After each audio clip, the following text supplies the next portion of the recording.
Baladash Malinore. My name is Kirk Thornton, and I voice Romoth in World of Warcraft Midnight. Today, I'm reading The Void Between. But remember, the eternal sun still guides us.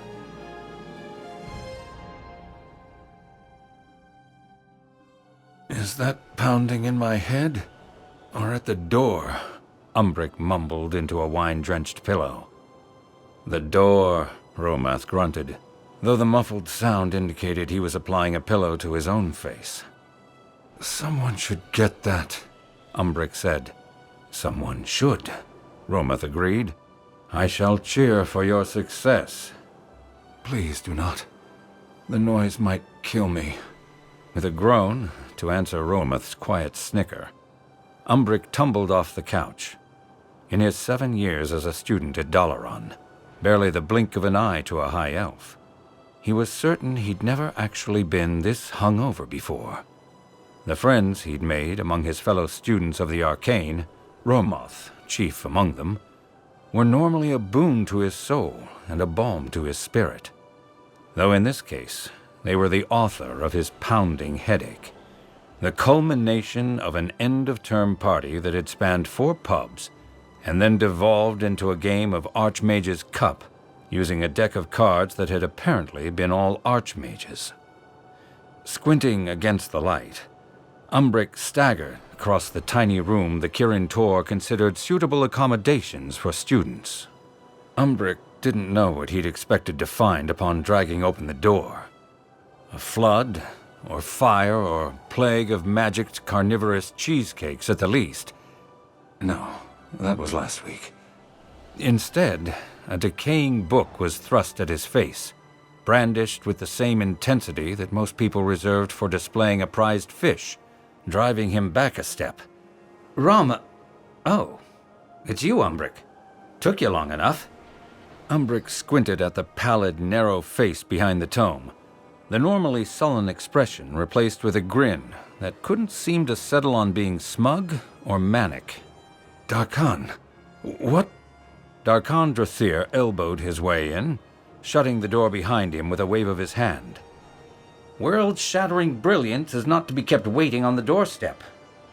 What? Umbric repeated.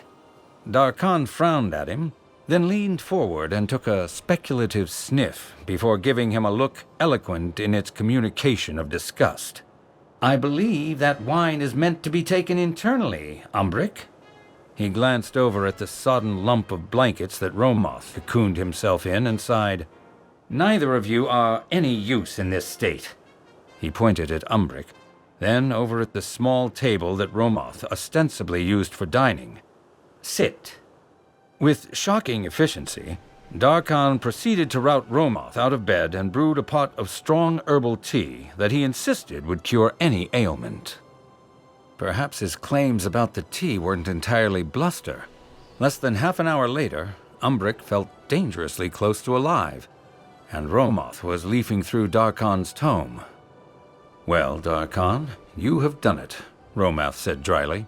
"You have found a book by the only person with handwriting worse than yours." Dar'Khan rolled his eyes. It is in code, you imbecile.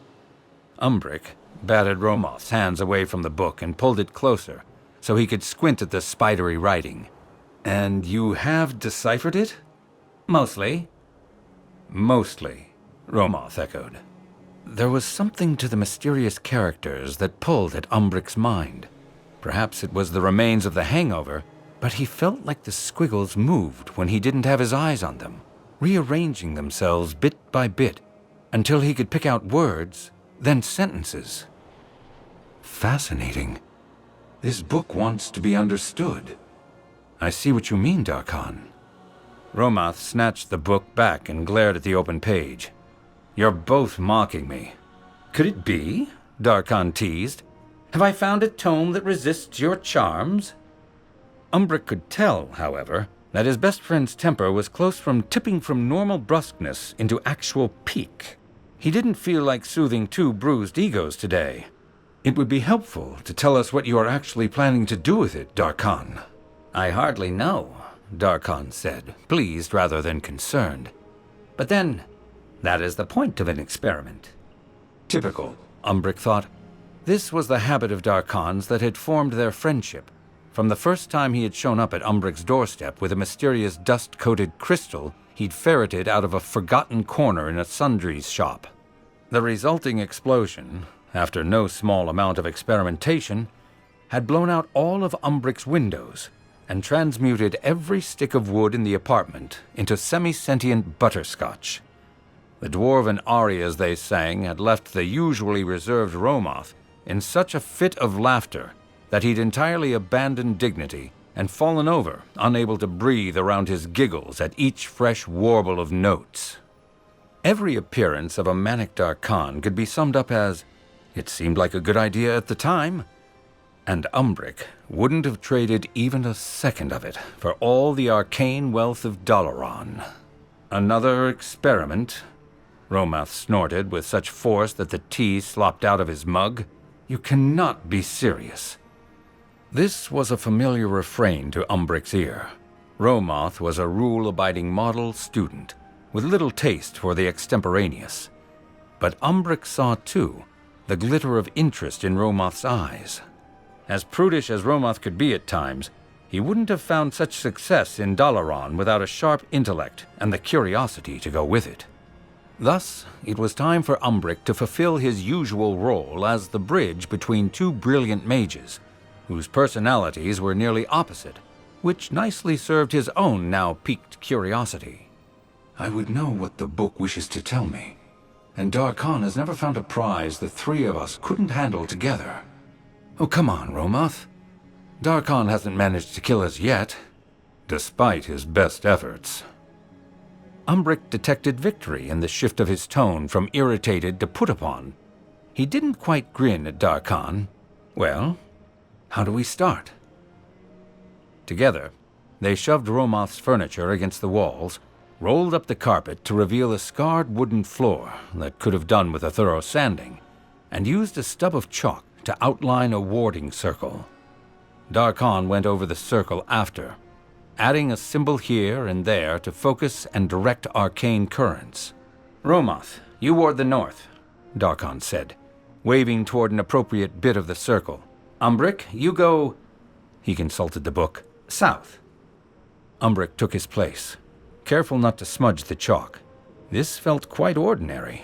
He and Romoth would support Darkon while he did all the exciting work of weaving the spell together. It was the sort of thing they'd learned as apprentices, and the role Umbric occupied often these days, as Romoth, Darkon, and quite a few of the other students identified their specialties and excelled. Umbric could hardly resent their focus as he dabbled at the edges, searching for and not finding anything to fully capture his interest. Even the lecturers had begun to remark that he was in danger of becoming a dilettante, yet none could quite object when he chose to spend part of his term reading in their area. Whether it was evocations or illusions, conjuring or divining, he found everything captivating and dove deep until something compelled his attention toward another subject. Darkon kept the book in one hand, gesturing with the other to gather threads of arcane energy into the shape he willed. The words he recited, glancing down at the pages, were entirely unfamiliar, yet Umbric understood them all the same. The feeling of routine shattered as Darkon's spell formed a torus that twisted into an infinite shape and collapsed inward, becoming a pinpoint deeper than darkness. The form of it captivated Umbric, the flux of energies unlike anything he'd seen before. "Is that?"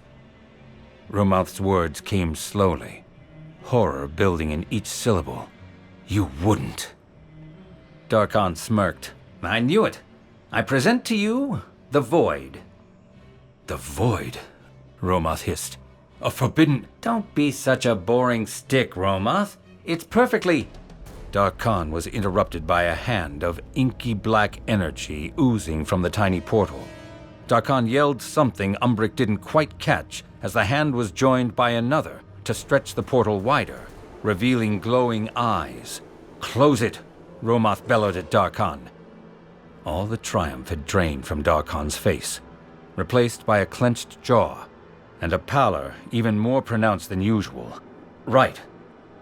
His ready agreement with Romoth stood testament to a fear that evolved quickly to terror, as he tried one gesture, then another, then a third before shouting, "It's not obeying me!" More of the creature squeezed through, bringing with it a wave of yawning emptiness. Romoth built a swirl of bright fire over his hands and flung it at the monster, which only seemed to snag its attention. Umbric's skill at offensive magic had never matched Romoth's, nor Darkon's. "I'll handle it," he said to Darkon. "But—" Darkon ducked a bolt of shadow. "Now, help Romoth!" Shadow sizzled through the air as the being fully emerged on their plane in a wave of searing cold. Darkon stumbled over the beginning of a familiar ice spell before he steadied himself. Umbric turned his attention to the magic that had created the gate, now a self-sustaining gyre that drew ambient energy into itself from the planes it bridged. He'd never seen a construction quite like it, and had no time to study its intricacies. Sparks of bright fire and shards of ice danced across the edge of his perception as his friends battled the creature, but his mind was occupied with the gate's shape and how it might best be taken apart. Two problems faced him now, with little time to solve either: the escaped void creature, and what to do with all the energy the gate had begun to build into a howling nimbus. If I could but link the two together, fuel the banishment with that excess of energy. Working half on instinct, Umbric began to weave a second spell into the one holding the gate open. He found the tight knot that closed the sheer ontological distance between this void-imbued location and Azeroth, a delicate thing, easy to unravel. He reached for it with his will and... How strange, for something called void to seethe and roil with energy and potential. It was not cold nothingness. It was the compacted heart of a star, impossibly dense with... everything. Such knowledge, waiting to be known. Why choose one path? The void will give me what Dath'remar cannot, what I want the most. The chance to take all roads, and never have to wonder what might have been. It was so tempting, to fully explore all the unbound possibility he sensed in that roiling darkness beyond. Romoth and Darkon would never abide being so overshadowed. They would keep me small and limited, but if I kill them first... A chill shuddered down Umbric's spine at the tickle of that thought, so seamlessly flowing from the one before it. The concept of murdering anyone, let alone friends so dear to him, was abhorrent. Yet he could almost taste the channel of dark power it teased. The probabilities dancing at fingertips, still sticky with blood. No. He severed the bridge that linked void and apartment. The spell he'd created on the fly seemed to work perfectly, the bright flash of energy as the gate began to collapse becoming a net that snared the monster. The creature, unprepared for this sort of assault while it held Darkon and Romoth at bay, let loose a reverberating shriek as it was pulled back through the now pinhole-sized gate, stretched and warped like taffy. An instant later, the portal collapsed, and Umbric realized he'd miscalculated how little energy trapping the monster would actually expend, as the backlash flung him face first into the floor. He tasted blood and lightning, and his ears popped several times before he could properly hear again. "Umbric!" He felt, rather than heard, the thump of Romoth going down on one knee next to him. "Nothing broken," Umbric mumbled against the floor. "I don't think." With a slow care that belied his outward brusqueness, Romoth levered him to his feet, at which point Umbric became aware of the blood flowing freely from his aching nose. "Well, almost nothing broken." Romoth rounded furiously on Darkon. "You could have killed us all, you fool!" Darkon grinned unabashedly. "Do you know what this discovery means? A void gate—" "It will mean your exile," Romoth snarled. "Of all the idiotic—" "You are the idiot if you cannot see—" This was only going to get worse, Umbric realized. Darkon was overexcited by both the discovery and a narrow escape from death, and Romoth— it was so easy to read the utter terror beneath his blustering.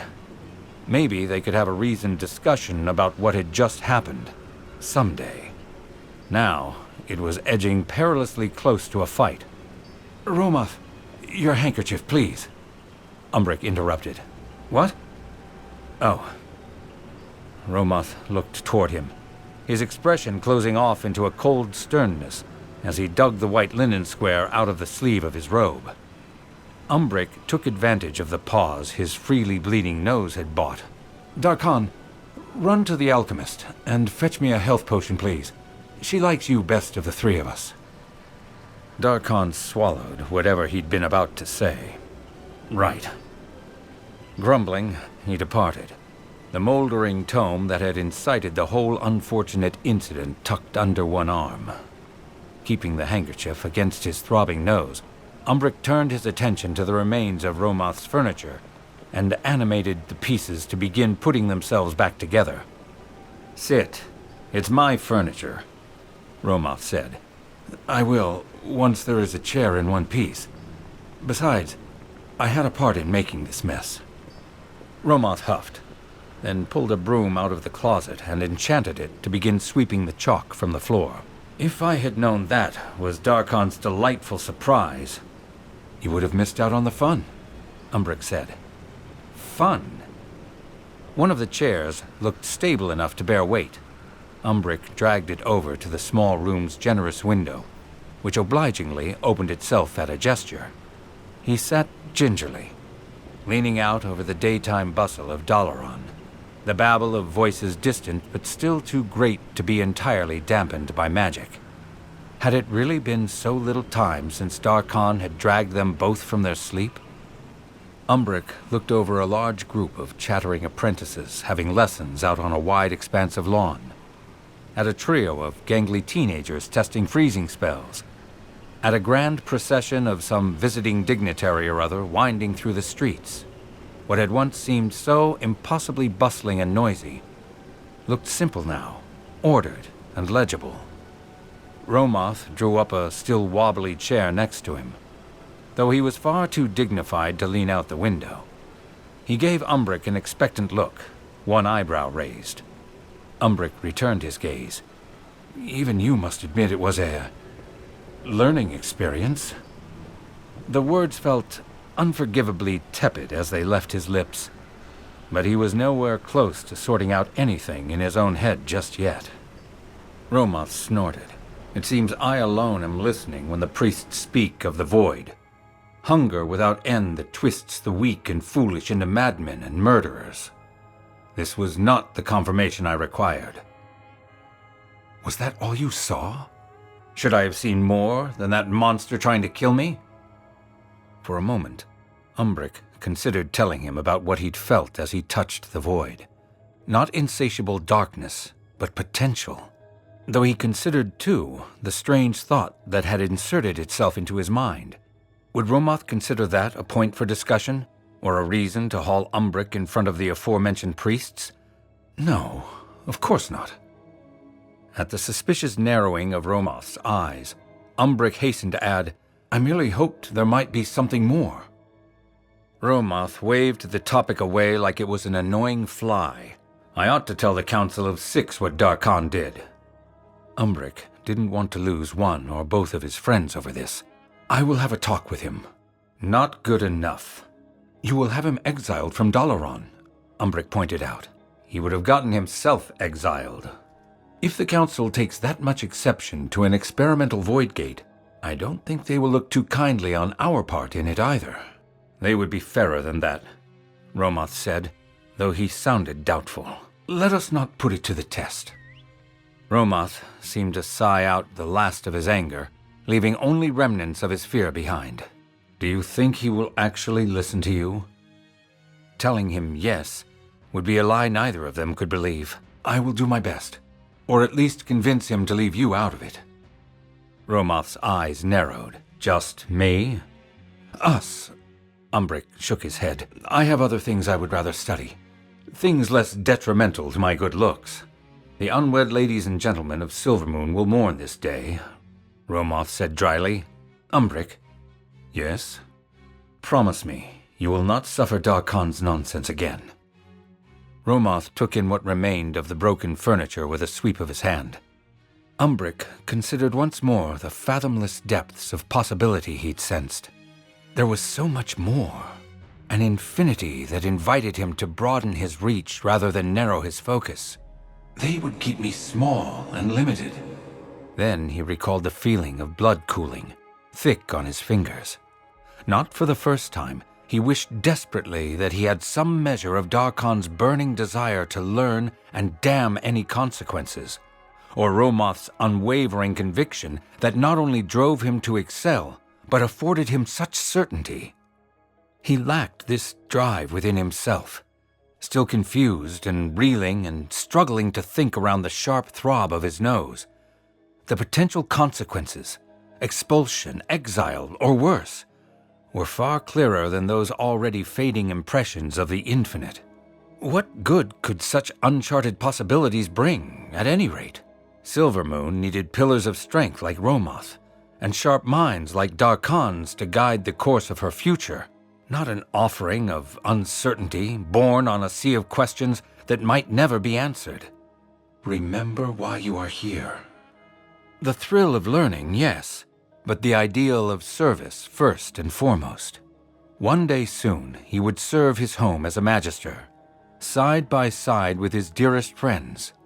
That was the treasured and tangible vision of the future they'd all built together, over many a night deep in their cups, and he wished no other. He met Romoth's gaze, his best friend's usual sternness still shocked through with concern, and said the words that should have come far more easily and quickly. I promise.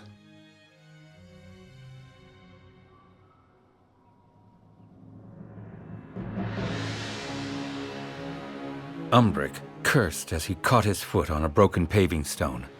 His body, weakened by lack of food, sleep, but most of all, the energy of the Sunwell, had not the strength and coordination he might have once employed to save himself. He went sprawling, his knees and hands stinging from the impact. But he had eyes only for the cracked leather valise that had partially cushioned his fall. It seemed undamaged as he scrambled to pick it back up. A scan of the street revealed it to be deserted, half choked with debris.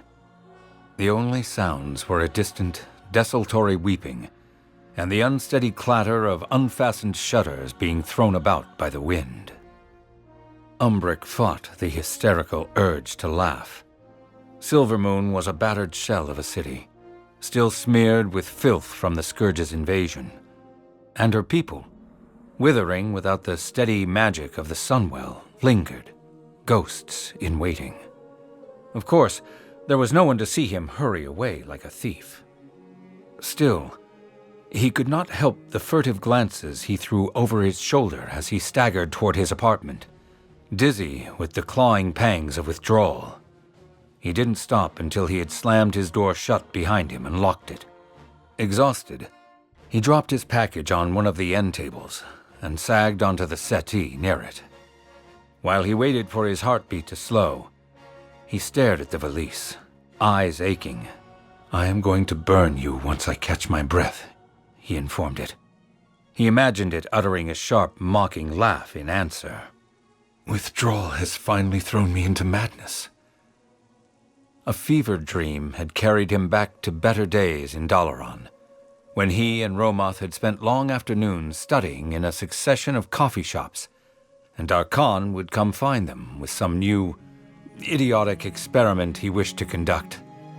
But it had brought other memories rising into his disordered thoughts when he woke, ones that had sent him halfway across the city to what had once been a cheese shop, but was now a ruin, and within, a hidden study Darkon had shown him years ago.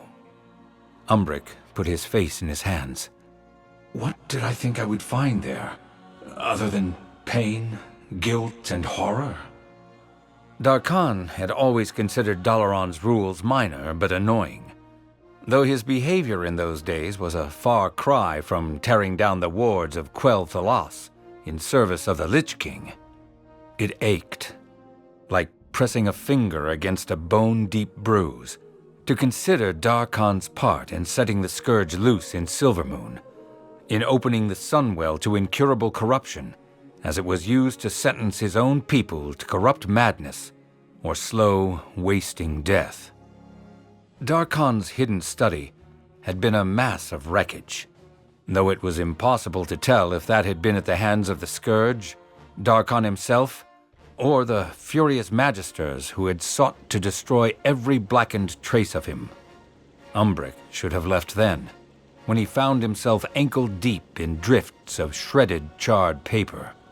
There was still enough of Darkon's script on those remnants for a few words at a time to be legible, and what he read made his skin crawl. But then he found the valise, the only intact thing left in the room.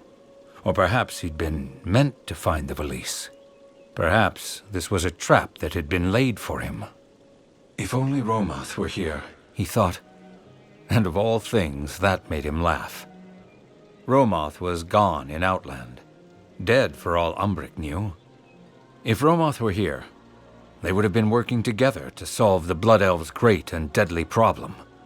And Umbric never would have ended up in that cursed cellar, or brought the no doubt equally cursed valise into his rooms. Romoth would tell me to burn you too, he rasped, and he would be right. Umbric pulled himself to his feet, holding on to the back of the couch while a wave of vertigo passed over him. He carried the valise to his fireplace, intent on throwing it in. But then he noticed its flap was loose. The lock must have broken when he fell. Doesn't matter. Burn it. If only he had Romoth's strength of conviction, he would have already cast the thing into the flames.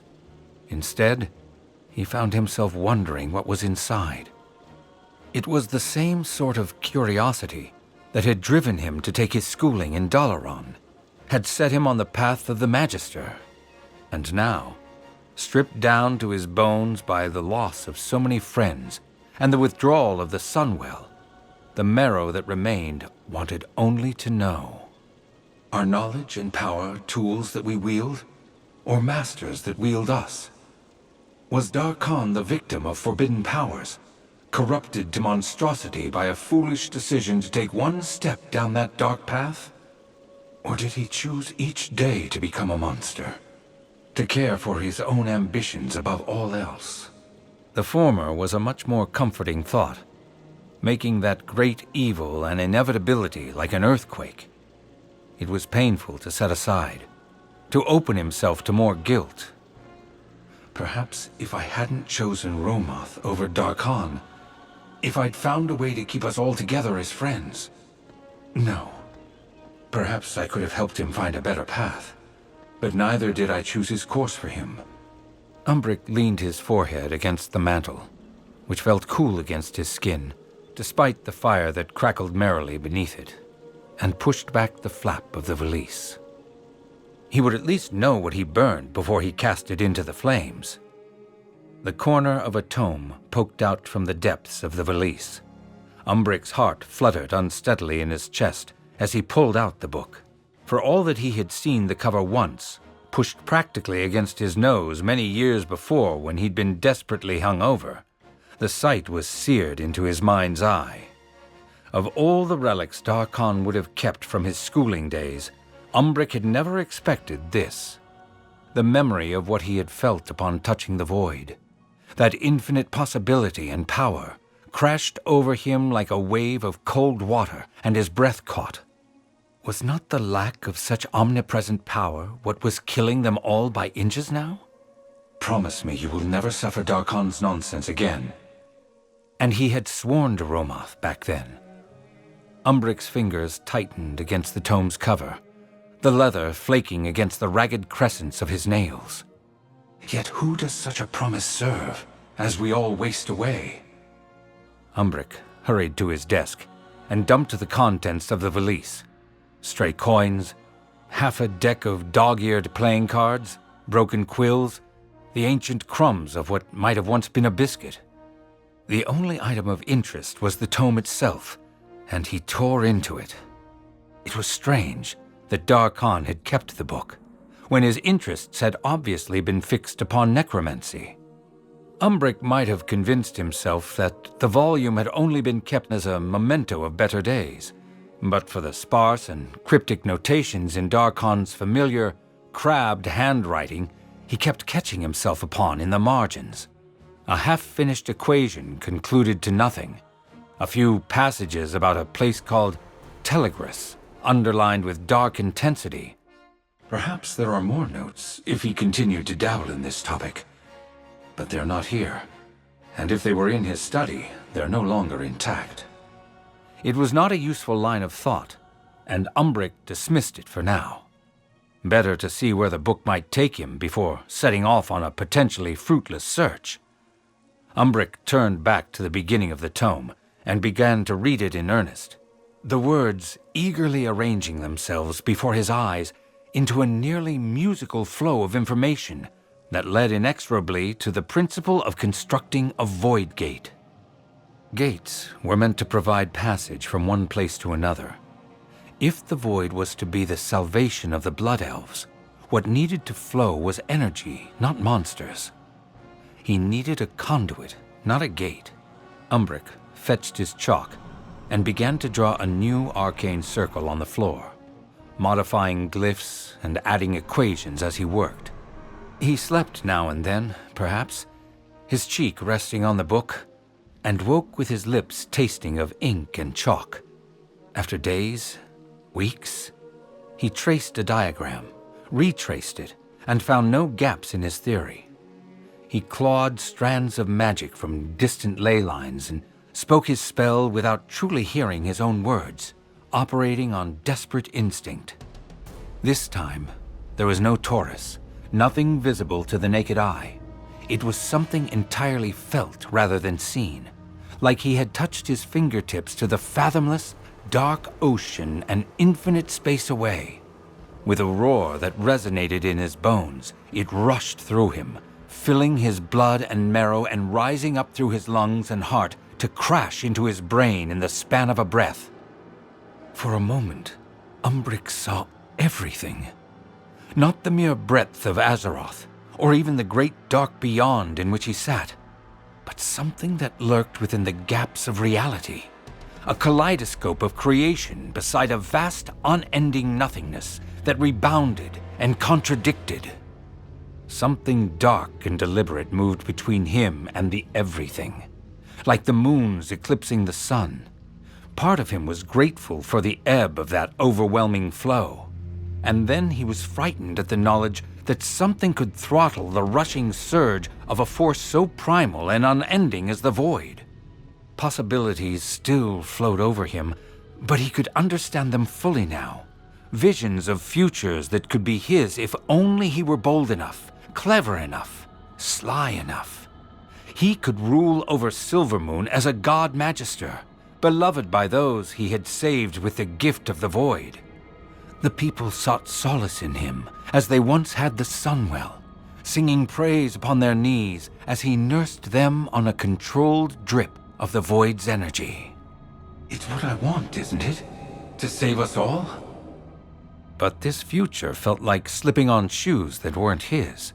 He wanted to free his people from their desperate hunger, not enslave them with it. This is more Darkon's dream than mine. And thank the Sunwell he chose death as an easier route to power. Had he known, who would choose death when they could possess even one crumb of the infinite? Another possibility eased past the occlusion of the shadow. Umbric at the ear of Kael'thas Sunstrider, a respected chief advisor, a power behind the throne as the prince presided over a cool, dark well of void energy. This was more to his liking, but where was Romoth? Dead, of course. He'd never stand to see me overshadow him or bear the presence of a power he could not control. No, that didn't seem at all like the Romoth he knew. Cranky and unbending at times, but always acting from a core of loyalty and duty. No, this voice he thought was his own was in fact the shadow presence Umbric realized. In one way, it had saved his sanity by standing between him and the raw everything they had foolishly named void. But what possibility he touched now filtered through it? This was its offer. The void tamed and measured out, and yes, he could of course use it to save the Blood Elves, but he could do so much more. No. The next thought that filtered into his mind spoke with Darkon's voice, each word lilting with mocking logic. You were eager enough to see me, your dear friend, sacrificed for the good of Silvermoon. What's one more death compared to the survival of all Blood Elves? And you know Romoth would agree with me, grinding his teeth to powder even as he did. Umbric could not tell if that thought came from the shadow presence, from within his own mind, or from some shade of Darkon. It did not matter. Umbric had never been interested in moral philosophy, and would have been hard-pressed to argue the logic even on a good day. His dislike of conflict had kept him away from Dalaran's ubiquitous and spirited debates. Yet justification was not necessary if he did not accept the point as worth arguing in the first place. No, I refuse such bloody expedience. If possibility is a truly infinite force, then there must be a world in which I can save my people without sacrificing everything I love. Umbric sucked in a breath, his throat raw from screaming, awareness of his body and all its pains coming back. I will find it for myself, he croaked. His hands felt numb and distant, still tangled in the fraying threads of the arcane. He moved them with a clumsiness he hadn't known since the day he had become an apprentice, and cut the spell off. The shadowy presence vanished, but so too did the torrent of potential. Utterly bereft, Umbric fell to his knees and wept. A moment, an hour, a lifetime passed, but then a damp cloth settled on his brow, its cool softness at odds with the sharp command that followed. Wake, Umbric. I have no time for your dramatics. He'd know the voice of his dearest friend, and the affection and humor hidden in that harsh tone, even if he were 100 years dead. With a heroic effort, Umbric dragged his eyes open to see Romoth leaning over him. He wondered if this might be a dying hallucination. Romoth looked far healthier than any of the Sindorai had in months, though his eyes flared an unnatural green. Am I dead? Romoth snorted. If my reprobation is to be your reward after death, that speaks ill of the life you've led. Umbric remembered, struck with sudden hectic energy, what he'd been doing. He tried to sit up. How did I come to be on the settee? But Romoth pushed him firmly back down with a hand against his chest. I found it, Romoth. The solution. Romoth glanced at the rest of the room, eyes widening as he took in the state of it. What did you do? The energy. Knowledge. It's infinite. It would save us. A conduit, you see? Not like Darkon's gate. Romoth looked toward the arcane circle, the smudged chalk equations, then the tome still lying open on the floor, his expression going stiff and cold as he recognized it. He turned his attention back to Umbric, his tone rising to an angry growl. You gave me your word. We are dying. I trusted you, Romoth shouted. I slept more easily because I knew you were here, watching over Quel'Thalas, and yet I find you... His expression twisted with anger and disgust as he swept a hand to take in the mess of paper and chalk that had overtaken Umbric's sitting room. How many laws did you break to obtain this filth? To read it? This... He snatched up the book and brandished it.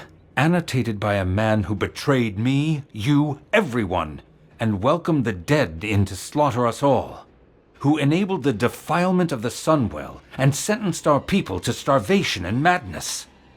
The successive shocks of fear, anger, and horror, as Romoth's words struck him like blows, helped Umbric pull his thoughts into some kind of order. I will not turn on our people as Darkon did, Umbric pled. You know me, Romoth. Better than anyone, I have no interest in acclaim or power, no matter how the Void has tried to tempt me. I only want to save us from extinction." Romoth took a deep breath and seemed to master his anger. The madness of the Sunwell's loss has touched us all greatly. He glanced at the book still clutched in his hand and cast it into the fireplace. Umbric flinched at the sound of it hitting the logs, the crackle as it caught fire. But he knew, somehow, that he had learned all the book had to tell him. Romoth continued, "It will not come to that. Kael Thos has sent me home because he found a solution, and I am to teach the first part of it. There is a method to let us siphon the energy we need." "From where?" "For now, artifacts. Objects no longer in use, that manner of thing." "That is no permanent solution," Umbric pointed out. "I never said it was. But while we regain our strength, Kael Thos is acquiring a greater source of power that we will be able to use. Thus, there is no need for you to take such drastic action. Our prince will bring us our salvation. Trust in him." Romoth's invocation of Kael Thos's name should have been more comfort. Umbric had known the man only peripherally when they'd all been students in Dath'remar. But he was King Anastarion's son. He could not help but think of how they had all counted on the Sunwell as an immovable pillar upon which to balance their lives without a second thought, and how unprepared they had all been for its destruction. And he thought too, "I once trusted Darkhan. I no longer think it wise to trust one's fate to a single savior, be it the Sunwell or Kael Thos." Romoth's lips formed in a thin, displeased line. "Had you journeyed with us, you would understand." He reached out and briefly rested the back of his hand against Umbric's cheek. "You are feverish. Set aside this madness, Umbric, while I can still excuse it." Odd. How clear my thoughts feel. Clear enough to see the favor Romoth offered unasked for. If he let the matter drop, Romoth would chalk it up to withdrawal and sickness, and all would be forgotten. Continue to push the issue, and Romoth, who believed in the law above all things, who did not compromise, whose heart still bled in the aftermath of Darkon's betrayal, would set the spellbreakers on him. Umbric squeezed his eyes closed against the ache in his head. He was too tired to argue a wall like Romoth into bending right now. His knowledge too shallow, his understanding of the Void too nascent. "I will learn, and when I have mastered this study, Romoth will listen to me." This time, Romoth did not stop him from sitting up. He took the cloth from his brow. "All right," Umbric said. "I will hear what solution you have brought."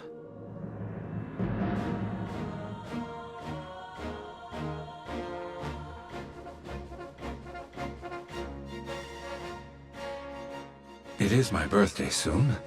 Perhaps I'm walking into a surprise party," Umbric thought with grim humor as he rapped his knuckles against the door of the council chamber.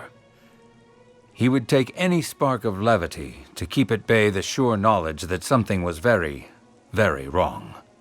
He had only just been turned away from the Sunwell's chamber by the guards there, a strange occurrence in itself.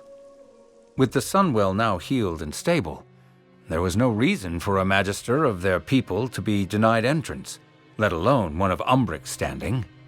He'd been puzzling who best to speak to about this mistake. Dath'remar, perhaps?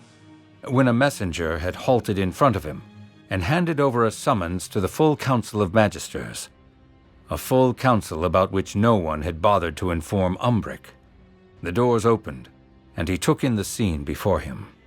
Nearly every magister currently residing in Silvermoon City, each looking more censorious than the last. Mela, her hands bound before her, looking strange and small without her spellbreaker armor. Rommath, standing with his arms crossed, his expression cold and his gaze fixed on Umbric. Umbric welcomed the surge of anger at seeing Mela being treated like a criminal. Plainly the surprise they'd planned for him. "I received your summons." "This woman," Magister Duskwither said, was caught practicing dark magic and faces judgment. And has already been judged guilty, if she is not being given the courtesy of her name. What manner of dark magic? Umbric asked, though he already knew the answer. A ritual of the void, Romoth said. Umbric saw the choice before him clearly. Pretend he did not recognize Mela and let her face punishment alone? Or do his best to shield her by giving his fellow magisters the prize they were truly after? Mela would understand if he chose the former. They all knew what risks they took, continuing to study what the magisters had interdicted over his protests after the rekindling of the Sunwell. Fatigue replaced the fear in his heart. He was tired of lying, of hiding, of acting as if the necessary pursuit of knowledge was wrong. He was tired, too, of the hypocrisy of each magister who proclaimed the sanctity of the Sunwell, this second chance they had been served on the tormented heart of a Naru. Umbric folded his hands into his sleeves to hide their trembling. Then I suppose I had best face your judgment as well, seeing as I am the one who taught her. The gathered magisters erupted into shouting, though Umbric looked only at Rommath. His expression was grim, but not surprised. It was Romoth's voice that cut through the babble, his words cold and precise. And what purpose could such a ritual have, with the Sunwell restored? Umbric had prepared for this day, imagining arguments, clever turns of phrase, ironclad logic that would finally convince the magisters of what they seemed so determined to ignore. Meeting Romoth's eyes, all the careful words were ash in his mouth. You know the facts as well as I do. The Sunwell has been corrupted twice, destroyed once, and required the heart of the Naru we once tortured at the behest of Kael'thas to be restored. Doing the same thing over and over again and expecting a different result is madness. Doing the same thing over and over again. Romoth bit out each word. Such as nurturing a viper in the heart of our city? Dar-Khan nearly destroyed us. Kael'thas nearly destroyed us. One of the other magisters, Umbric did not see who, since he could not look away from Romoth, from the fury and despair that warred in his eyes, added, "We would be fools to let you become even a footnote on that list of would-be tyrants." I have no interest in political influence or general acclaim, and you know that, Umbric snapped. He read the acceptance of that statement in the slight tilt of Romoth's chin. I would ensure we cannot be cornered like desperate beasts again. We magisters know better than most that power is but a tool, and like any tool, it can be turned to build or harm. Let us create many paths our people can walk, so that the loss of one will not be a disaster. It was the best argument that he had, and it should have worked. It would have worked on the Romoth he'd known when they were students. It could have worked on the Romoth who had returned bearing Prince Kael'thas's message of false hope, if only Umbric had been able to coherently make it at the time. But from the icy stillness of Romoth's expression, he knew that his words had found no traction. Your research must already influence you, that you cannot see the Sunwell as the best path, the only path we have forward. Instead, you would open it to corruption again. My research does not touch the Sunwell, nor do I intend to place it in any danger. But I fear the longer we rely only on its stasis and stability, the more close-minded and zealous we will become. Umbric knew those words were a mistake the moment they left his mouth. While a few of the magisters, and he did his best to note their faces, looked thoughtful, the outrage was palpable in the room. None were more furious than Romoth. "The Sunwell has protected us for millennia," he said, enunciating each word like a slap. "And our greatest suffering came from its loss." He took a careful breath. "You will destroy your research, disband your followers, and swear before every magister that you will not speak of this again." His lips formed a bitter line. "Perhaps then you will keep your word." Umbric could feel the love that had bound them together as friends for so long, like an overstretched thread ready to snap. He knew how much pain Romoth had felt at the betrayal of Darkhan, and then Kael'thas. Many thought his friend dour or unfeeling, but Umbric had seen every time his heart had been broken. He did not want to be the cause of more pain for someone who had cared for him so much, who cared for their people so much. And yet... "No," he said firmly. "I will promise no such thing." Romoth took a step back as if struck. Ignoring the shouts of the Magisters, Umbric said for Romoth alone, "I am sorry, old friend. Truly. If I'd been strong enough to say that before now, things might have gone differently." The rest was a foregone conclusion that Umbric paid only the barest attention to, shocked by his own decision. He was bound with arcane shackles, formally stripped of his Magister title, and then ungently taken by guards to a prison cell suitable for mages, while the matter was brought before the Regent Lord. Romoth refused to so much as look at him as he was led away.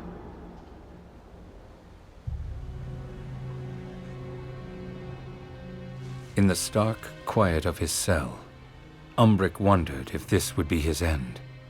Dead, and with his students in hiding, a martyrdom that would achieve nothing. It was no doubt possible. The Void had thus far shown him that all things were. But that meant, too, there were possibilities that did not lead toward his death. Perhaps fewer than he would like, since it had taken him so long to find the conviction of his cause. Umbric was saved from further self-reflection by Romoth, flanked by guards that he waved away. "We will speak privately. He cannot hurt me." "Not more than I have already," Umbric thought miserably. "Bringing news of my death?" Romoth shook his head. "I talked Lord Dath'remar out of it. Take it as a favor that you will be banished, you and your followers. I will not be able to shield anyone else after this, nor would I want to." "The last gift of a broken friendship, then. I will see it done." Romoth stared at him, mouth working as if he was sorting words between his teeth. "You have changed, Umbric. I used to be able to trust you." That hurt. But so did every word now. "And you have changed, not a whit. After all we have seen and done and learned." With every triumph and disaster that had set their world trembling, Romoth had responded always by planting himself more firmly. A tower built and rebuilt to weather any assault. It was his greatest strength and greatest weakness. Umbric did not need to sort through the infinite possibilities within the Void to know that eventually every tower met a storm it could not match. "There is still time, if you are not too proud," Romoth said. There was a tilt to his lips, so slight that Umbric almost might have imagined it, that spoke of a deep well of sorrow. "Lord Dath'remar has a far greater capacity for mercy than I." "No," Umbric said as gently as he could. "Why?" Romoth demanded. "Why indeed?" The answer came to him unbidden, a conclusion he had long known but never voiced. "I understand my path at last. Though it takes me far from you, old friend, from our people, from all I have known. The universe is too great, and we are fools not to see how small we are in comparison, how much we need each other's strengths." "Huh, a path to the Void," Romoth sneered. Umbric shook his head. "You have walked away from Quel'Thalas before yourself. For our home, our people. Is it so difficult for you to understand that my reasons are the same? I did not happily turn my back on everything that was right in pursuit of a corrupt power, nor lie about it." Romoth's lip curled. "We are not the same." "I have never been more miserable in my life, Romoth." Umbric laughed with no humor. "There are forces far stronger than magic or the Void, and far more fragile. Friendship, love, connection. That is what will save us from the next disaster, and the next, and the next. Don't you see? Oh, could he? It is only now, as I speak these words, that I begin to understand. I will wield every drop of power at my disposal to protect Silvermoon, to protect you. I did not ask for that. You have always done what you believed you must for our people, even when you despised it, even when it hurt you. Take pride that I have finally learned something from you. Romoth bowed his head briefly in acceptance. When he looked up, he might as well have been considering the fate of a stranger for all the warmth he showed. You will have one day. After that, you will be expelled by force. Then you had best let me out. Romoth stood aside, and Umbric began the long walk away from his home.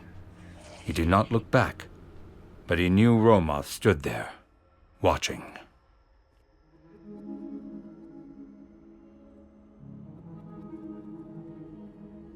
You looked less nervous the last time you were in battle, Mela said, casually leaning against a boulder. It was a stance Umbric had seen her take often in Silvermoon City, while they discussed some point of ritual or another, only now she wore the armor of the Riftblade and had the purple cast skin of the Rendorai. Do you think that is what this will become? Umbric asked, glancing away from the void gate being built in front of him. His hand itched with the desire to take charge of the delicate work. Building a passage from Telegris Rift to Azeroth was no simple proposition, but he had promised to let his fellow Rendorai have the practice. The broad expanse of sky over Telegris Rift swirled with eddying currents of energy and possibility that shone brightly to his eyes. When they had all first come here, before the void had changed him utterly inside and out, the sky had seemed dark, oppressive, and empty. How the world seems to shift when one has eyes to see. don't you? The tilt of Mela's eyebrows over the lilac flare of her eyes indicated the depths of her skepticism. No, or I hope not. We have a much larger mutual concern than old grievances. I'll be sure to note old grievances on your funeral wreath if you're wrong. As a mercy to keep Mela from winding up his anxiety further, the gate swirled with dark energy and opened. I trust you to keep everyone safe while we are gone. Of course, just try not to get yourself burned. Umbric pretended not to hear that final admonishment, as he signaled to the waiting mages and riftwalkers to follow him. He did not like that he was taking most of Telegris Rift's defenders with him, but if he was right, they would be needed elsewhere. Traveling by Voidgate felt distinct from the many times he'd used their arcane equivalent. It brought the sensation of being propelled through a roiling ocean of possibilities to inexplicably wash ashore at the correct one. That irresistible magic tide deposited him on a broken stone path overgrown with grass. Windrunner Village. It looked as it had for years. A broken shell, left as a legacy of the Horde, and later the Scourge invasion. At least now freed of the undead and at peace. Movement to the left, one of the Riftwalkers said quietly in Umbric's ear. A sentry, I think. That was the plan. Now we wait.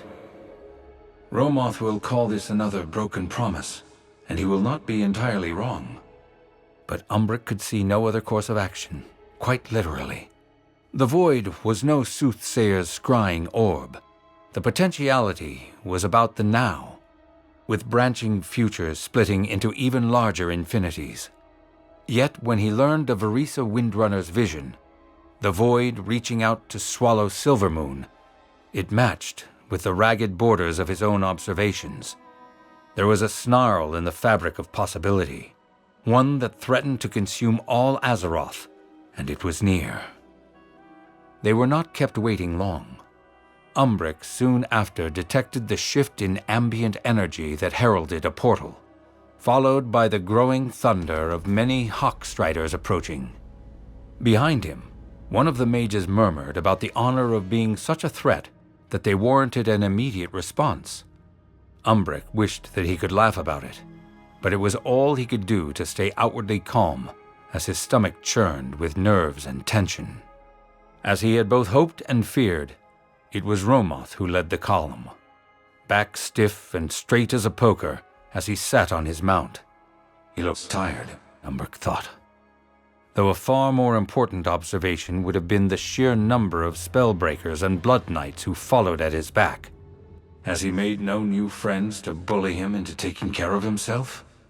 Any fondness he felt at the sight of his old friend was summarily squashed by the expression on Romoth's face. Anger, disapproval, censure, all of those he had expected. But what he caught in the man's expression was disgust. And I'd finally gotten used to how we look. That, of all the stupid jokes he could have made to himself, broke the inner tension, even if it did nothing for the air between the groups that seethed with hostility. Romoth halted his force, an order of magnitude larger than the number of Rendori Umbric had brought with him, and made one gesture with his hand. The air filled with the hiss of metal as weapons were drawn. I am no longer surprised when you break your word to me, Romoth said. We are not here to demand a return to Silvermoon, though I hope I someday might. Rather to address a threat she faces. You and your kind are the only threat I see. Have you been told of the vision given to Verisa Windrunner? Umbric asked, ignoring the obvious bait. There was a slight curl of Romoth's lip at the mention of the name, but no other sign of recognition. Umbric quickly explained all that he knew of it, and his own observations within the void that comported with her words. You creatures of the void bring me a warning that it will swallow Silvermoon? Romoth asked, his disbelief plain. I am no more a creature of the void than you are of the Sunwell, Umbric answered coolly. We wield power. We are not wielded by it. And yet I see no other encroachment of the darkness here. Even if you do not knowingly lie, Xal'atath remains free. You could be unwitting pawns in her corruption. Romoth bared his teeth. You have set foot on our soil again. Remain here and your lives are forfeit. Leave. He cupped one hand, a mote of fire sparking there that flared and rapidly grew, as the spellbreakers and blood knights began to slowly advance, not charging, not yet. But the intention to force the Rendori into flight was plain. Umbric held one hand out to keep his own people still and desperately sought some path forward in the unforgiving plains of Romoth's face. He saw his former friend's furrowed brow, read the words he could not hear. Don't make me do this.